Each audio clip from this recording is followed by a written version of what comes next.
बिस्मिल्लाहिर्रहमानिर्रहीम। अस्सलाम वालेकुम।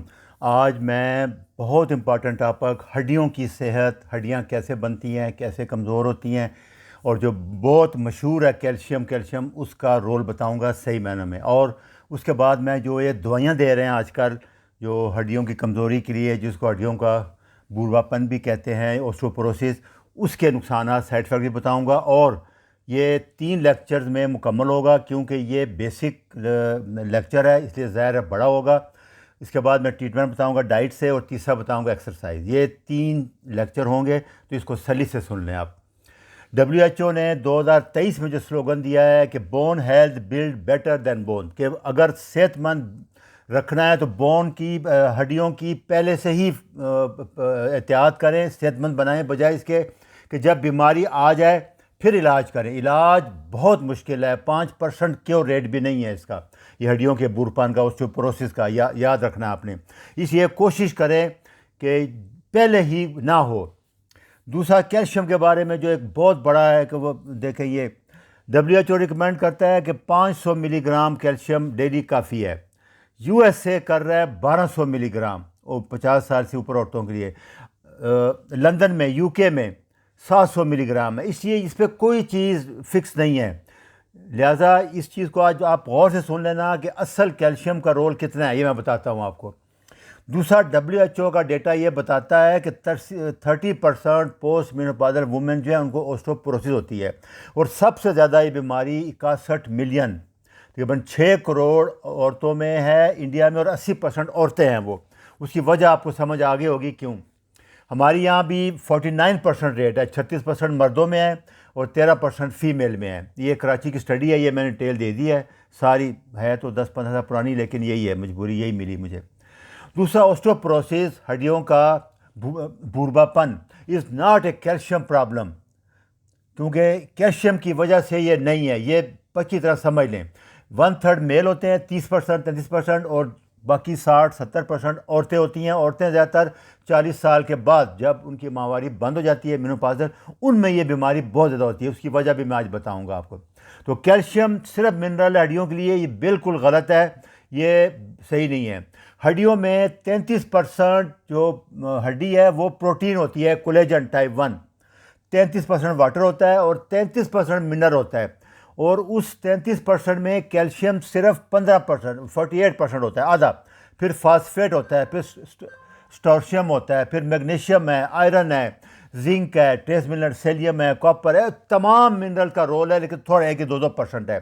तो मेन जो है वो कैल्शियम और फास्फेट होते हैं, ये ज़हन में रखना आपने।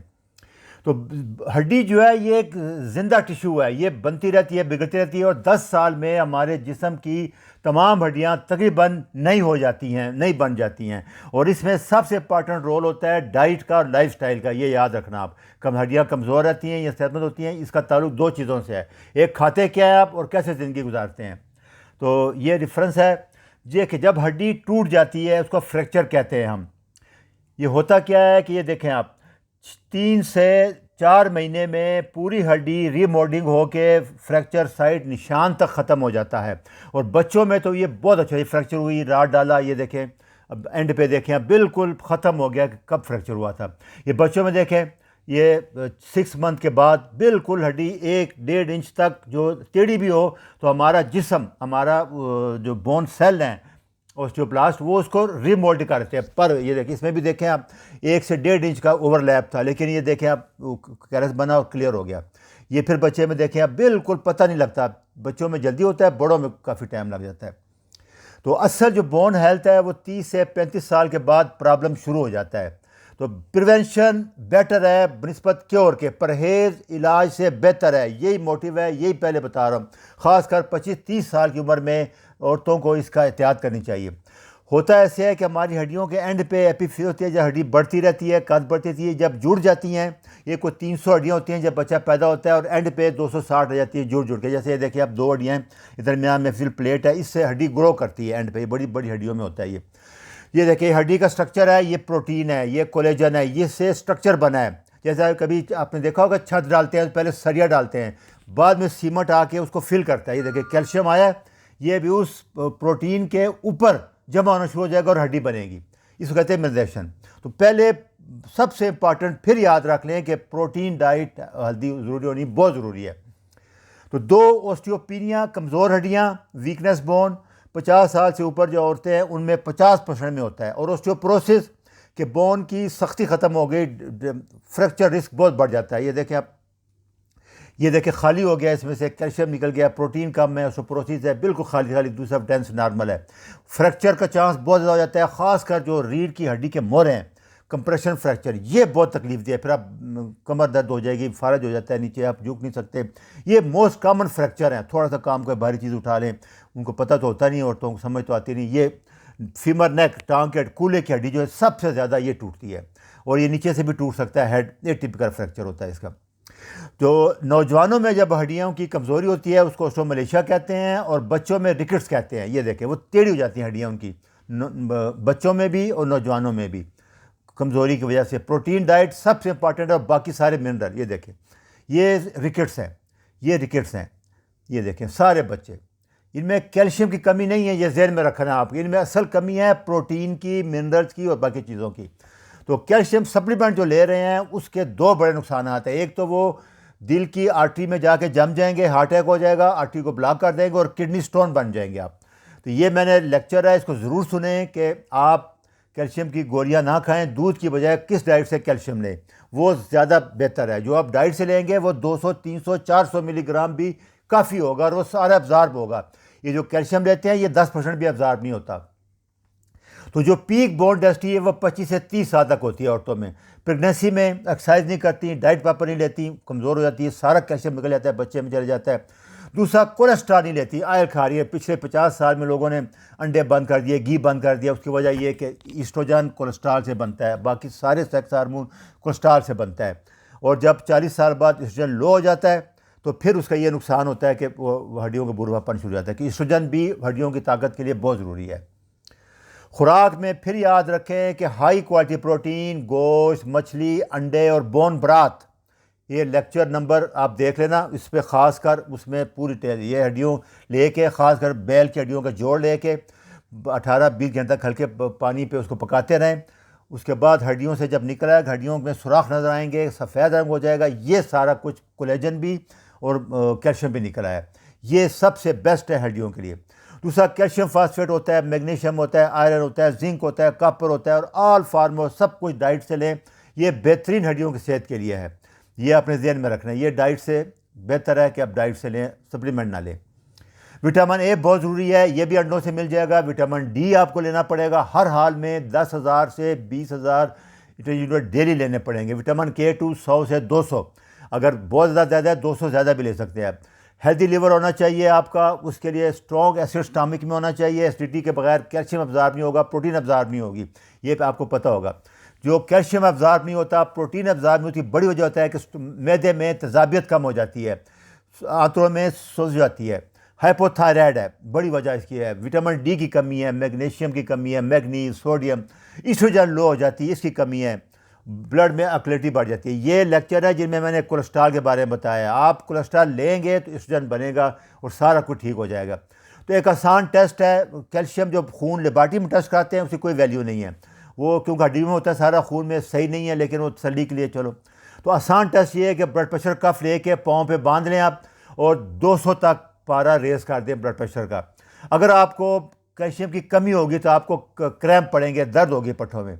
अगर 200-220 के दरमियान दर्द हो इसका मतलब कैल्शियम नॉर्मल है, और अगर 220 और 40 के दरमियान महसूस हो इसका मतलब आपका कैल्शियम एक्सीलेंट है। 240 से ऊपर आपने नहीं जाना, वो डैमेज कर देगा। तो कैल्शियम फास्फेट से बॉन्ड होता है, तो इसलिए जब फ्रैक्चर होता है तो कैल्शियम सिर्फ आप जो ले रहे हैं उसका कोई फ़ायदा नहीं होता, सप्लीमेंट का नुकसान होगा, हार्ट रेट रिस्क बढ़ जाएगा। तो बेस्ट कैल्शियम वही है जो सब्जियों से, नट्स से, जैसे मैंने लेक्चर में बताया, फ्रूट से, अंडों से, सब्जियों से लें। सीड्स में सबसे ज़्यादा होता है। विटामिन D3, K2 जरूर लेना पड़ेगा, हाई क्वालिटी प्रोटीन और एक्सरसाइज। ये मैं अगले 2 लेक्चर में डाइट और एक्सरसाइज के बारे में बताऊंगा। बहुत से लोग जो ये कह रहे हैं कि कैल्शियम बड़ी वजह है, बिल्कुल गलत कह रहे हैं। कैल्शियम का कोई ताल्लुक नहीं है, इससे बोन डेंसिटी बढ़ जाती है, लेकिन वो शीशे की तरह हड्डी सख्त हो जाती है, फ्लेक्सिबिलिटी कम हो जाती है, वो जल्दी टूट जाती है। इसलिए जो दवाइयाँ भी दे रहे हैं मैं अभी आगे आपको बताता हूँ। ये आप कैल्शियम की गोलियों के नुकसान के लेक्चर जरूर सुन लें। जब आप कैल्शियम लेते रहते हैं उसके नुकसान क्या हैं? स्ट्रोक का रिस्क बढ़ जाएगा, जैसे बताया कि आर्टरी को तंग कर देगा, हार्ट अटैक का रिस्क बढ़ जाएगा, दिल की आर्टरी को बंद कर देता है ये, ब्लड प्रेशर बढ़ जाता है, सॉफ्ट टिश्यू में कैल्शियम जम, जोड़ों में खासकर जमना शुरू होता है, किडनी स्टोन बन जाते हैं, कब्ज हो जाती है, डिप्रेशन हो जाता है, साइकोसिस होता है, पेट में दर्द शुरू होता है। ये नुकसानात हैं कैल्शियम ज़्यादा लेने के, क्योंकि इसके लिए विटामिन डी बहुत ज़रूरी है, याद रखना, अगले लेक्चर आप सुनेंगे। ये जो ड्रग दे रहे हैं आजकल ऑस्टियोपोरोसिस के लिए, उनमें मशहूर ड्रग फोसामेक्स यहाँ अवेलेबल है, बाकी भी अवेलेबल है, सारा ये चार्ट है। इसके नुकसान देखें, फ्लू लाइक सिम्टम होते हैं, बोन पेन में दर्द होता है बहुत ज़्यादा, कैल्शियम कम हो जाता है, नाजिया होता है, पेट में दर्द होता है, कब्ज होती है, डायरिया होता है, और जो खाने की नाली है उसमें सोज होता है, अल्सर हो जाता है, और ये जो है जबड़ा आपका लाक हो जाता है, ये नेक्रोस हो जाता है, बहुत आप चबा नहीं सकते। इसमें जो फ्रॉड है, एक चीज़ फिर समझ लें, रिलेटिव रिस्क और एब्सोल्यूट रिस्क। ये जो स्टडी करते हैं जिसमें बताते हैं जी 50% फ़ायदा हुआ, वो ये देखें 1% ये इनमें दवाई दी गई और इनमें दवाई नहीं दी गई। जो राइट हैंड पे है इनमें 2 मरीज़ों को ऑस्टियोपोरोसिस हुआ, इसमें 1 को हुआ। आसान समझ आती है कि 1% और 2% है। ये आपने 3 साल तक दवाई दी, एक मरीज़ को बचा सके आप, इसलिए 99% लोगों को दवाई अननेसेसरी दी, ज़्यादा दी, उसके नुकसान बहुत ज़्यादा हुए। तो आप ना कुछ दें, डाइट से लें तो एक मरीज़ होगा, 99% लोग तो बच जाएंगे ना। ये फ्रॉड है, ये सर्जिकल एनालिसिस में जो हो रहा है इसको समझ लिया। रिलेटिव रिस्क की कोई वैल्यू नहीं है, एब्सोल्यूट रिस्क 1% है। जब वो लिखेंगे रिलेटिव तो कहेंगे 50%, क्योंकि 2 का 1 का जो 2 हाफ करेंगे तो 50% बनता है। ये फ्रॉड है, इसको समझ लिया अच्छी तरह। ये रेफरेंसेस हैं सारे। ये देखें, जो दवाइयाँ ले रही थी उसका फ्रैक्चर हो गया, ये लेक्चर तफसील में जाके सुने, वो आपको बताएंगे कि सर्जरी करनी पड़ी और 12% दोबारा रीडू करना पड़ता है। जैसे मैंने बताया कि इस दवाई से बोन डेंसिटी बढ़ जाएगी, जब आप स्कैन कराते हैं डेक्सा तो डेंसिटी ज़्यादा आती है, लेकिन वो फ्रॉड है, क्योंकि वो हड्डी शीशे की तरह हो गई है, हार्ड, वो टूट जाएगी, कृषि कृषि हो जाएगी, तो असल ताकत नहीं आई उसमें, सिर्फ एक्सरे में स्कैन में आपको आएगा। तो यही सारा एक विटामिन डी और K2 ये याद रखें, और डाइट से और प्रोटीन। ये अगले लेक्चर मैं फिर से बताऊंगा, ये रेफरेंस है, आप सली से सुन लें, ये देख लें, ये लेक्चर मेरे पहले भी बने हुए हैं, इनको सली से देखें। अच्छा, अगले लेक्चर में आपको बताऊंगा कि डाइट से कैसे करें। अच्छा जी, अल्लाह हाफिज़।